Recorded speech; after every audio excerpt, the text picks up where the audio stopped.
নিয়ে এটা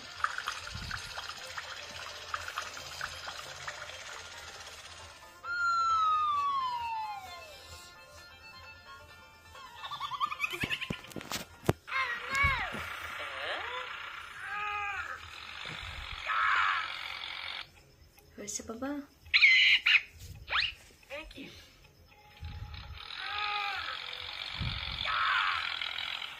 শিশুজি কি সময় পাবো তোদের? কিছু হয়নি।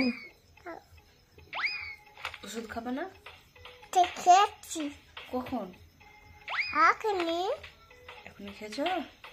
হ্যাঁ। ওষুধ খেতে ভালো লাগছে? আর ওষুধ খাবো না। কি খাবো? জুস খাবো। জুস? হ্যাঁ। কেন? জুস